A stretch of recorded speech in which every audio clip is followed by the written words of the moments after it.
అమ్మడం జరుగుతుంది. అంటే 4,000 రూపీస్ పర్ ఎస్ఎఫ్టీ అనుకోండి. అంటే డబుల్ బెడ్రూమ్ వచ్చేసి నియర్లీ 45 lakhs పడుతుంది సార్. ట్రిపుల్ బెడ్రూమ్ వచ్చేసరికి నియర్లీ 55 lakhs చిల్లర ఎంతో కొంత అమౌంట్ పడుతుంది సార్. 45, 55 కూడా చాలా తక్కువ. ఎందుకు తక్కువ అని నేను అంటున్నాను, ఈ వాహనం వలస మెయిన్ రోడ్డు మీద మనకి ఒక సెంట్ 20 లక్షలు ఉంది సార్. ఇందులో చాలామంది రియల్ ఎస్టేట్ ఏజెంట్స్ ఉన్నారు, చాలామంది చుట్టుపక్కల ఊళ్ళో ఉన్నారు.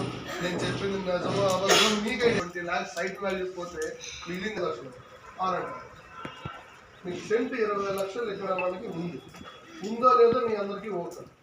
సో కాస్ట్ పరంగా, ఎకానమీ పరంగా పెద్దగా ఇబ్బంది లేదు, ఎలక్ట్రిసిటీ ప్రాబ్లం లేదు, డ్రైనేజీ ప్రాబ్లమ్. అడుగులు కోత కోసుకుంటూ వచ్చి ముందు ఇంకో బిల్డింగ్ వేసి అలా బ్రాడ్గా ఉందని ఇచ్చేయడం అనే మాట తప్పు. మేము బ్రాడ్ మైండెడ్తో ఆలోచించాం కాబట్టి, కస్టమర్స్కి సౌకర్యాలు ఇద్దామని ఉద్దేశంతో ఆలోచించాం కాబట్టి మా ప్రాఫిట్ షేర్ వ్యాపారస్తులు ఎప్పుడైనా నేను ఓపెన్గా చెప్తున్నాను సార్.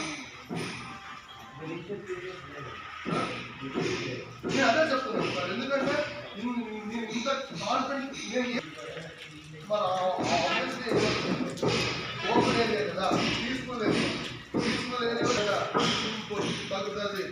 ఎందుకు స్పాట్ రిజిస్ట్రేషన్ ఒకేసారి డబ్బులు పే చేసి తగ్గుతుంది. ఇంకేమైనా ఉన్నాయా సార్?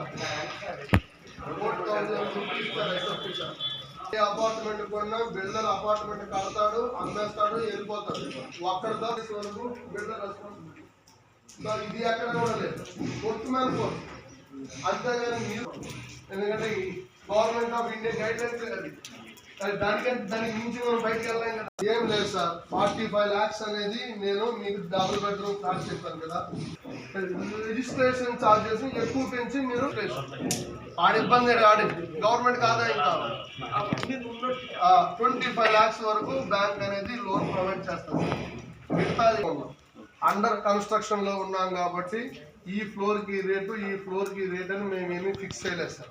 అండర్ కన్స్ట్రక్షన్ లో ఉన్నాం కాబట్టి 5 ఫ్లోర్లు బ్రిక్ వర్క్ అయిపోతుంది. మా ప్లానింగ్ ఆ మార్కెట్ వాల్యూ బట్టి మనకు లోన్ మార్కెట్ వాల్యూ మీరు ఇదే కొనాలంటే మీరు ఏదో బిఎం కాలనీలో లేదా మార్కెట్ వాల్యూ తప్పకుండా మనకున్న అడ్వాంటేజ్ అనేది. సో లోన్ ప్రాబ్లం ఉండదు, ఎందుకంటే